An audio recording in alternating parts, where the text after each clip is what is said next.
से क्या एक्सपेक्टेड है, जरा जानवी से समझ लेते हैं। जानवी बताएं। आईटीसी के नंबर्स अगर देखें तो ठीक ठाक है, कुछ ज़्यादा कुछ खास नंबर्स में आते हुए दिखेगा नहीं। ओवरऑल अगर देखें तो रेवेन्यू की ग्रोथ करीबन 1.5% की यहाँ पर गिरावट एक्सपेक्टेड है, क्योंकि हमने देखा था कि फरवरी में first week of the February में टैक्स जो सिगरेट के टैक्सेस है यहाँ पर चेंजेस हो गए थे एक्साइज ड्यूटी के। तो उसके बाद कंपनी ने जो है प्राइस हाइक लिए थे, और प्राइस हाइक लेने की वजह से अगर देखें तो कंपनी के जो वॉल्यूम्स है यहाँ पर गिरावट आती हुई दिखी है। तो इसका असर जो है रेवेन्यू पे काफ़ी बढ़ता हुआ दिख रहा है। कामकाजी मुनाफा अगर देखें तो यहाँ पर 2.5% की बढ़त है। मार्जिन हल्के से एक्सपांड होते हुए दिख रहे हैं। 32.6% के मार्जिन एक्सपांड होकर करीबन 33.3% के करीब आते हुए दिख रहे हैं। और वही मुनाफा अगर देखें तो कंटिन्यूइंग ऑपरेशंस का मुनाफा अगर देखें तो 1.5% यहाँ पर ग्रोथ एक्सपेक्टेड है।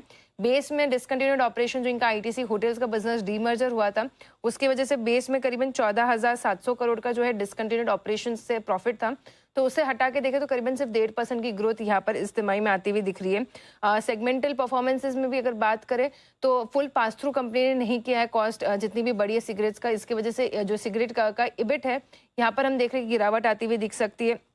वही क्योंकि 75% पोर्टफोलियो पर जीएसटी कट का एक पॉजिटिव इम्पैक्ट आया था, तो एफएमसीजी सेगमेंट का जो इबिट है यहाँ पर हम देख रहे हैं कि सुधार होता हुआ दिख सकता है, और कहीं ना कहीं यही परफॉर्मेंस को ड्राइव करता हुआ दिखेगा आईटीसी के लिए।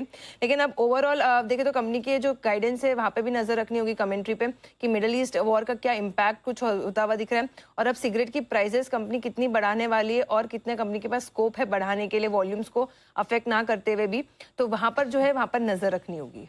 ऑलराइट, चलिए तो आईटीसी पर हम फोकस करके चलेंगे। बंसल जी, कोई टिप्पणी आपकी तरफ से? नंबर्स तो कल हैं, लेकिन आज कोई रणनीति अपनाई जा सकती है?